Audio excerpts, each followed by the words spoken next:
Welcome to another edition of GOAZCATS.com Arizona Football Preview Show. As always, I'm Troy Hutchison, joined alongside Matt Moreno. Unfortunately, Joe's lost in the woods somewhere today, so he couldn't make it out for the homecoming show, but hopefully he gets some deer or something. I don't know. He's a hunter, so hopefully he scores this weekend. Yeah, I think we'll be saying the same thing about Arizona, maybe, if there's a game. Hopefully Arizona scores this weekend. Yeah. We'll get to that real quick, but first, Arizona plays Cal this weekend, like Matt mentioned. And last week, Matt, Arizona fell behind early, 28-7, but then they battled back. There was life. You were there. I mean, what kind of life did you see out there on the field? Yeah, I mean, I thought it was really interesting to see kind of how they played against USC. Obviously, early in the game, there was a lot of Drake London, and it felt like if Arizona had any shot of winning that game, they would have to somehow find a way to slow down Drake London. Unfortunately, he went down with an injury. That kind of turned things in the game. It felt like Arizona really had no answer for him when he was on the field. After that point in the game, things became a little more difficult. The defense tightened up. The offense was able to get going a little bit more, score some points. Um, the offense looked a lot more like what I think everyone was expecting it to look like early in the season, early in the year, once Jetfish had things in place and looked closer to kind of what we looked at and what we saw during training camp. Will Plummer, I think, showed why he's one of those guys that was considered a co-starter at the beginning of the year. He moved the offense, moved the ball down the field, pushed the ball down the field. Something I know Jetfish mentioned after the game. He really stressed he wanted Will Plummer to do was, extend the field a little bit. They had to show that they could go deep and have some explosive plays of their own. And so checked off a lot of the boxes, just didn't have enough to get over that hump. Feels like they're getting closer. I think that was my biggest takeaway from that game was it felt like maybe the most encouraged if you're an Arizona fan that you could be. If you're an Arizona player, I think definitely as well, and a coach. It was probably the most encouraging game of the season for them. Felt like if they had another quarter, maybe they pull off that upset and are able to get a win, but just ran out of time. Didn't quite have enough talent, execution, all those things to get on the right side. But, heading into this week, which, as we're recording this earlier today, things kind of took a turn and we don't know where this game is headed at this point. Cal dealing with some COVID issues. Didn't think we would have that this season. I felt like that was a thing in the past, but, here it comes back again and we'll see what happens this weekend. But I think, at face value, Arizona's on the right track and feels like it's inching closer to a win. Yeah, and we talked about this in the past. I know you've mentioned it. Arizona isn't going to luck its way into a win. Arizona's not going to stumble its way into a victory. One thing I want to bring up from the previous game is Arizona, again, 12 penalties, 130 yards. That's something you just can't do. Yeah, I mean, it was one of those things where I keep coming back to it. I'm going to keep saying it until it happens because I think it will happen at some point. If they play clean, they'll win a game. I feel very confident in saying that. I think if they play a clean game, they're going to win. It hasn't happened up to this point. They haven't won. I don't think it's a matter of, this thing needs to fall into place. So they need to get, a good bounce here, a good bounce there. I think they can, control a lot of what happens at the end of the game and, whether or not they come out with a win or loss by what they're able to do. And yes, some of the calls and the refereeing and the officiating was not great, to say the least. But there were some things that Arizona could clean up itself. And until it does that, I don't think they're going to get a win. But it feels like, that's kind of been the thorn in Arizona's side this whole season. There's other things you can point to, quarterback play, injuries, things like that. But as far as things Arizona can control, that's been one of the biggest issues. You had, some defensive penalties where you don't have enough guys on the field, too many guys on the field. Obviously, holding on offense has been somewhat of an issue this season. So there's just been different things that, that Arizona can control that they've allowed to happen and just hasn't helped them, earn a victory. They don't have the type of talent where they can have those mistakes and win games. And I think we've seen that so far this season. So I think once they're able to finally, play a clean game, really limit those penalties, I think they will get a win. But that's been a big issue for them so far this season.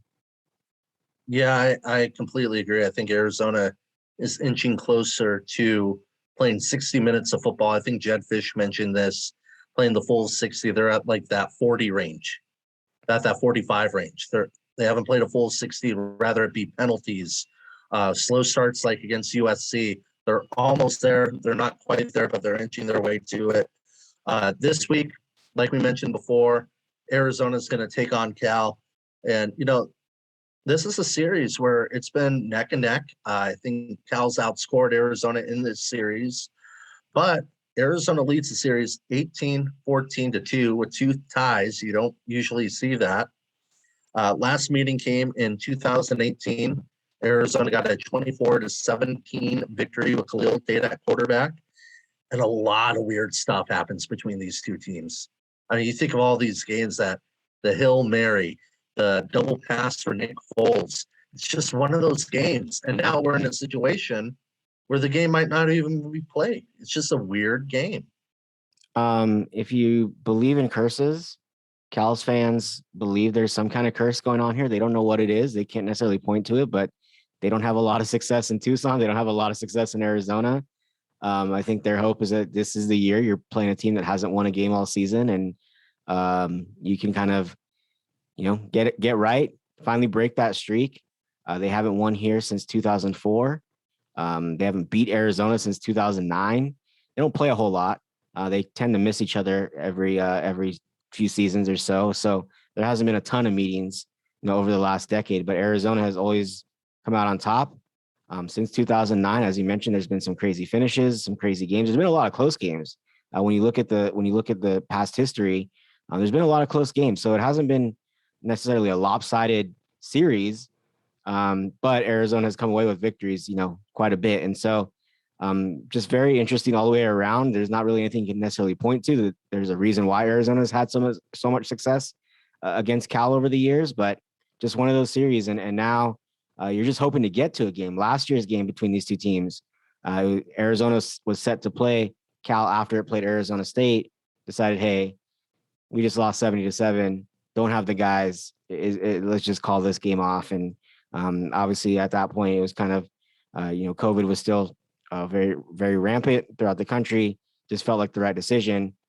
Again, felt like we were beyond that at one point, and now it kind of comes back. So if this game gets played, I do think it'll be a close one, but it just feels like even getting to the games the last couple of years has been really difficult. Yeah, and let's talk about that. For people who don't know that what's going on with Cal, can you explain their situation? Well, we kind of don't know. It's a little bit interesting. I mean, obviously you have, schools wanting to protect their players and can't necessarily say what's going on too much, but we just know that they have COVID issues. Multiple players is what the program says in the COVID protocol. Does that mean one player has tested positive? Does that mean 25 players have tested positive? We just don't really know. There's no official numbers.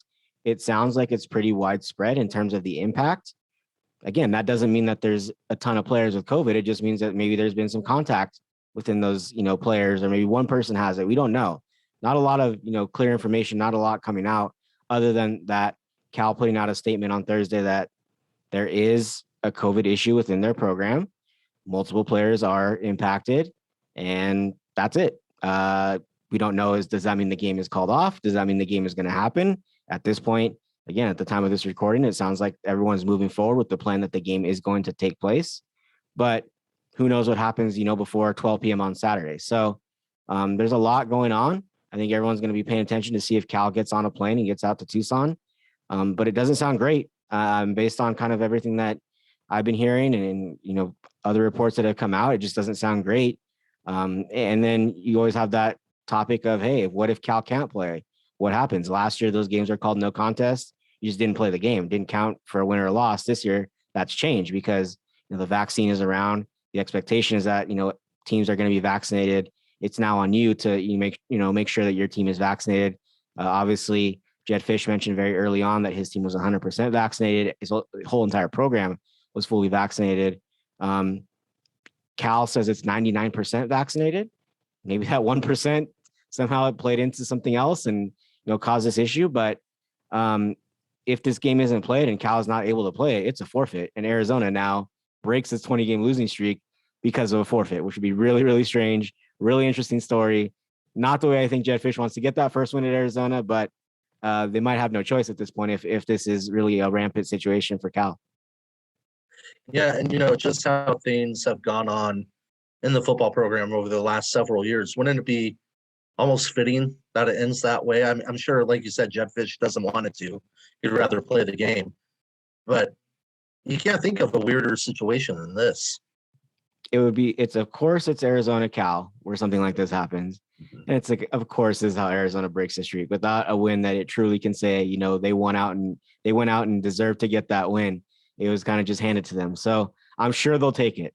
I'm sure they'll be very, very excited that the losing streak comes to an end. You kind of get that weight off your shoulders. I 100% know they would want to, have it decided on the field and have an opportunity to, have it decided out there between the players as opposed to going the way of a forfeit. If that, ends up being what happens, but at least at the very least, if you're Arizona, you can move on and you can get past the losing streak. People stop talking about it. You get refocused for Utah, play your last home game, and then get ready to hit the road. And you play at Washington State on a Friday night, then you get the big one at the end of the year against Arizona State. So Arizona's pretty banged up. I don't think a week off would hurt them too much. I think they could welcome that at this point in the year. I think they'd be fine with it as much as they do want to play. I think it would give them an opportunity to get some guys healthy. I'm sure we'll talk about Jamari Joyner in a bit, but he's someone who's, as Jedd Fisch says, more doubtful than questionable in terms of the injury report. Wouldn't it be nice to get him back, get him a little bit of rest? Feels like if he, has an extra week, be ready to go again from the sounds of it. So who knows? But it'll be very interesting to see how this, next couple of days plays out. Yeah, and that takes us into our next segment of what we know about Arizona. Jamari Joyner had a 73-yard touchdown pass to Tavion Cunningham in the USC game, was able to run the ball fairly effectively, and then he goes down with an injury. Yeah, just the same old story with Arizona's quarterbacks. I mean, if we're going to call him that, I think Jedd Fisch prefers to call him receiver, but he's been playing a lot of quarterback for Arizona as of late. But yeah, I mean, I think having him throw passes was important. I think it showed, other teams that, hey, you have to be aware of him as a pass, someone who makes passes and a thrower, but you can't just play him to, run the ball every time. So I think that was important. But yeah, I mean, that just taking another big playmaker, one of kind of your only true playmakers who's shown himself this season, at Arizona, Jamari Joyner being able to make plays and make things happen and provide a spark. And now he's taken out of the equation. At this point, it doesn't sound like it's anything that's going to be season ending, which is good. That means you're gonna get him back at some point. But I think for Arizona, it's just about working through this, figuring out if you have another playmaker out there who can do some different things and provide at least somewhat of what Jamari was able to do. You have to go through the list. You have to, maybe Jedd Fisch is out there this week in practice saying, hey, has anybody played quarterback before? Has anybody thrown a pass? I don't know how far back I don't know if you want to go back to the Pop Warner days, but I think there's probably some guys who played a little bit of quarterback in high school on this team that, could potentially throw a pass or two and at least line up and take some snaps. But a very interesting situation. I think Arizona wants to get Jamari Joyner back as quick as possible because he does add a different element to the offense that has been very valuable and helpful. But for now, it's just kind of a wait and see, and they kind of move from there. But just another unfortunate injury situation for Arizona this season in a season full of unfortunate injury situations. Yeah, and it's there's more moment for Arizona because the defensive line's been one of the best units on the team this season. And against USC, Keon Barrs didn't play. Paris Shen got hurt. Coach Fisch mentioned that he is on that list heading into the game. You look at that defensive line position now, it's a lot more thinner than it was at the start of the year. Yeah, I mean, you're dealing with a lot of different guys. You have to remember Mo Diallo got injured in that game with a hip pointer. Mm-hmm. There's going to be some different faces out there, I think, this week. And I know Jedd Fisch sounds a little bit more optimistic late in this week that some of those guys will be back. So that's, I think, positive for Arizona that he said those guys are a little bit closer to game time decisions, not necessarily in that same Jamari Joyner category of doubtful to questionable, probably more of the questionable to probable category for a lot of those defensive linemen. But still important for those guys to get on the field. I mean, Arizona needs all hands on deck. I know it's Cal. I know at this point it's probably going to be a depleted team. We don't know, again, going back to what Cal said, we don't know who all is involved. We don't know what positions, we don't know starters or whatever. But if there are some starters, even if it's just key reserve players, you're going to be depleted somewhat. you want to take advantage of that. And you want to be able to have all your own players available. So I think for Arizona, it's about figuring out, it's that next man up mentality that every team loves to talk about and strives to have. And Arizona has built some really strong depth earlier in the season with, the group that they had up front along the defensive line. Parashan was not somebody that was necessarily a starter early in the year, but he was a very, very key reserve. And so you're losing your second level guys, and you're going to have to go to your third level guys. Maybe we see Jason Harris out there at some point. Maybe we see some of these other players. Hey, Aaron Blackwell, maybe this is his opportunity to finally step up and get some time. Who doesn't have his beard, by the way, anymore. I saw him, walking into the facility this week, and he looks a lot younger. So a very interesting look for Aaron Blackwell. Maybe that's the precursor to him getting back out on the field. But Nahi Salunga is another guy who we haven't seen a whole lot of, but I think the coaches think highly of, who could potentially get out there as well. You're going to have to go back down on that depth chart and figure out who else you have available, because Arizona's pretty banged up front. But if they are able to get, even one of those guys back, I think it helps them out a lot up front. And you're going to need it because Cal likes to run the ball. You're going to need all hands on deck up front along that defensive line. Yeah, and then one guy last week that we saw Arizona step up in a big situation was Dorian Cena, who has progressed throughout the season, but had a huge game against USC. Yeah, he's somebody that Jetfish mentioned really early in camp as somebody to watch out for. For fans not familiar, he's a walk-on receiver, true freshman. Didn't really come in with a lot of acclaim. Was just one of those guys that said, "Hey, I'm coming to Arizona," and everyone said, "Oh, cool. They got a guy that's from Phoenix, Pinnacle High School," and kind of didn't look much beyond that. But for Arizona, he's somebody. If you look back at his track record and you look at kind of his history, he had offers. He had Power 5 offers. He had a Texas offer and some other Power 5 offers on the table at one point. As a recruit, as a high school player, is from the Midwest. Made the move out to Arizona for his senior year. Ended up playing at Pinnacle in Phoenix, and really just kind of flew under the radar. I don't know if teams just maybe forgot about him a little bit, maybe waited a little bit too long to kind of jump on one of those offers, and spots dried up. But now it's to Arizona's game. So, he's now at Arizona making plays. Jetfish, I think it takes a lot to say, hey, he's going to start. And Jetfish didn't hide it and said him and Anthony Simpson have a chance to start. Kind of similar players. Dorian Cena a little bit farther along, I think, in terms of his progression and his development, his ability to make an impact. But both players are definitely talented, and we'll see what happens if they are able to get out there. And if they do end up starting, I think, it'll be interesting to see kind of how they look and how much of an impact they're able to make. But Dorian Cena had a very big catch in that game against USC, looked comfortable and has looked comfortable ever since we've seen him. And so I think he's built a nice connection with Will Plummer, and we'll kind of see where that goes. But those are two very intriguing options at the receiver position for Arizona. Yeah, and you mentioned Arizona facing a Cal team that loves to run the football. Just looking at the stats, and again, we don't know who's going to be out there for Cal, if the game's going to be played or not. But taking a quick look, over 1,700 yards rushing, 10 touchdowns, and this is a team that loves to control the ball. It's kind of like an offensive old school version of Cal when they had all those great running backs. Maybe not as much talent, but a run first oriented team. Yeah, there's no Marshawn Lynch, but no beast mode. But they're definitely talented. I think that, and they kind of know what their identity is. I know we've talked about that a lot with Arizona. What is your identity offensively? And it's been kind of hard to figure out. And obviously, they've had a lot of different issues that have led to them being, a team that doesn't quite have an identity yet. But I think Cal knows what it's about. We know with Justin Wilcox are going to be a tough defensive team. To expect that side of the ball to be very productive and very talented at a lot of positions. And offensively, they're going to be kind of a grinded out team. They don't have Aaron Rodgers anymore. They don't have guys like that, but their team is solid. They took Oregon to the brink and had an opportunity to win that game. They beat Oregon State last week, and they come to Arizona. We think they come to Arizona. We'll see before the end of the weekend, but feeling pretty good about themselves. And so I think they've kind of got things back on the right track. But yeah, I think their running game has definitely been a big part of what they do.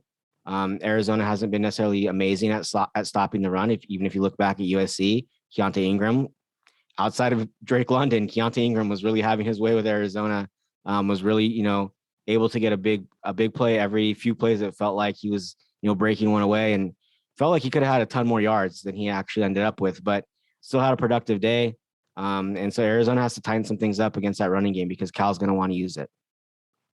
Yeah, and one thing about this California offense, loves to grind it out, like you said, but 13 turnovers. They don't control the ball very well. Yeah, I mean, and that's one of those things that Arizona has to be aware of and say, let's take advantage of these opportunities, try and make some plays happen. Their defense has been better about that. You think about Anthony Pandy last week coming up with the pick six, big deal for him. I think this defense is feeling more confident about its ability to get in the backfield, to make plays like that, to make things happen defensively with some of those plays that it's making and creating turnovers and things like that. And so I think it's a big deal for Arizona to try and create turnovers. Again, going back to my kind of thing that I keep coming back to about them playing clean. I think if they're able to create turnovers, I think you'll see those two things come together. Play a clean game, create some turnovers. That's kind of a key recipe for victories for any team. And so for Arizona, I think it's going to be important to do that. But if you see a team like that is prone to turning the ball over, I think any defense is going to be licking its chops, getting ready to go up against them. Yeah, and so we'll turn our attention to players to watch for Saturday's matchup. If there is a game, who do you got? Yeah, I mean, I think the first person I want to point out, and maybe this is in honor of Joe not being here, Stanley Berryhill. I think Joe we could feel pretty good about him picking Stanley Berryhill this week. But if Jamari Joyner is not going to be available, you go down that list. You say, who's your other playmakers on this team? And if you're looking at the stats or you're just looking, with your eyes and trusting what you see, Stanley Berryhill is one of the top playmakers on this team. And so for those explosive plays, for those jet sweeps that you love, those jet sweeps, as I've been calling them, that you love, Stanley Berryhill is always involved in those plays, it feels like. And feels like he's due for a really big game. I don't know what it is, but it just feels like he's due for a really big game. Really has been consistent throughout the season, has a ton of catches, ton of yards. This feels like a good game for him to break out and have a good opportunity. I think also Jalen Harris is someone else who's coming off a really strong game. That's going to be my guy. That's my Stanley Berryhill. Joe likes to pick Stanley Berryhill every week. I like to pick Jalen Harris. But he had a really strong game against USC and maybe his best at Arizona. And so feels like he's continuing to trend in the right direction. Running game, opportunities to, do some things, rack up some tackles. I think he's going to be an important part of this. And then Christian Roland Wallace. We'll see how much Cal ends up, passing the ball, but he didn't look great against Drake London. That's a difficult matchup for anybody, but Christian Roland Wallace has aspirations of playing in the NFL. I think there's a lot of attention on him. There's a lot of eyeballs on him from the NFL saying, hey, what could he potentially be down the line in the future? You gotta prove it in those moments. And so I want to see him kind of have a bounce back game, have an opportunity to really show what he's capable of and do the things that he didn't necessarily show last week because he had some rough plays out there going up against someone like Drake London and didn't have his greatest game. So I think it'll be an opportunity for him to get back on track. Yeah, and in fairness to Christian Roland Wallace, no matter who they threw out there, Drake London was eating. It didn't matter if they sent Rutherford. It didn't matter if they sent a safety to cover him, double team. Kid was unstoppable. So that just hats off to Drake London. That was an amazing performance. Well, you stole one of my picks, which is Jalen Harris. So I can't go with Jalen Harris. Love to do it though. I'm going to go with Jalen John. I think we've seen him put a lot of good games together. Didn't have a big game last week because Arizona had to throw the ball more.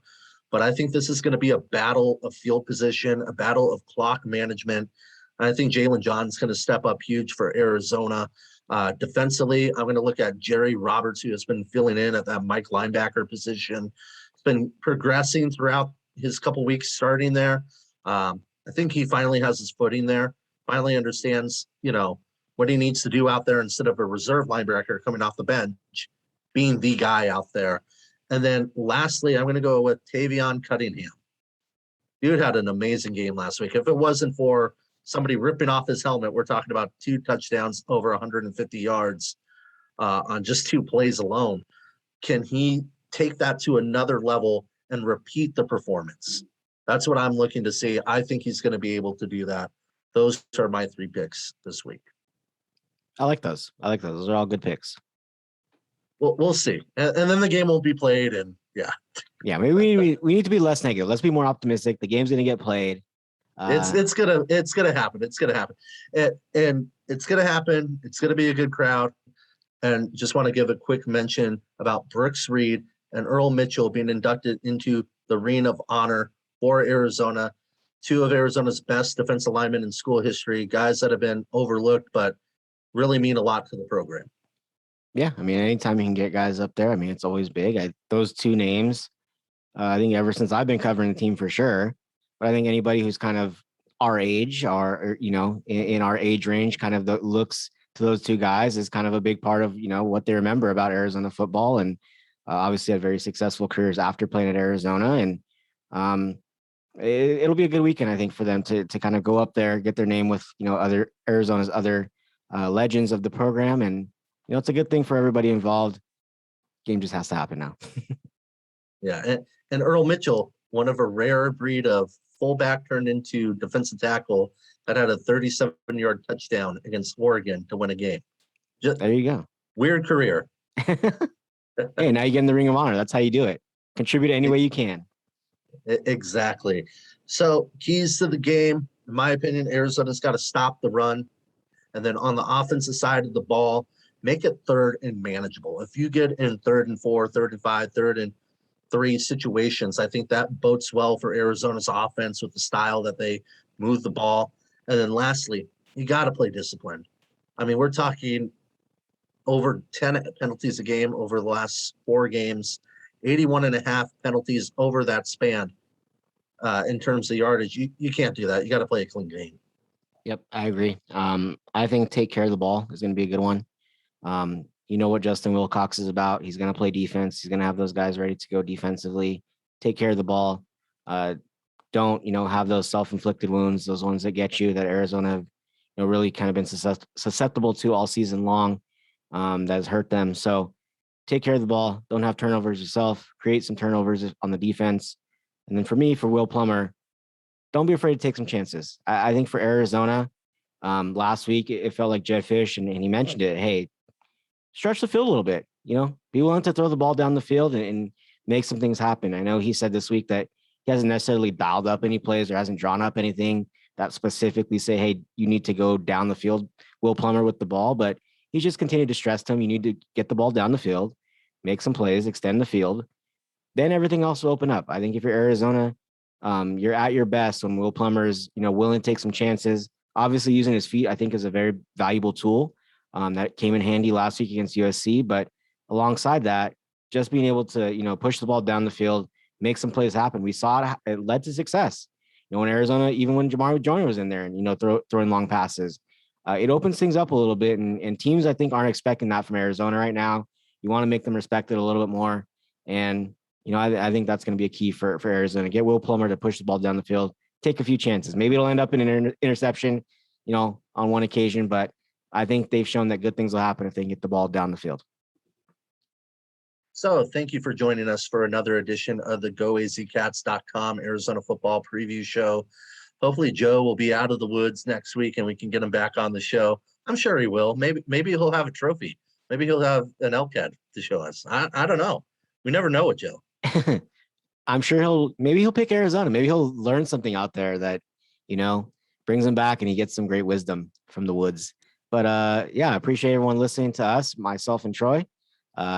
Hopefully you enjoyed listening to us. Hopefully you're still listening. You don't just come for Joe. We know he's a big part of what we do, but appreciate you guys listening, and we'll be sure to catch you again next week.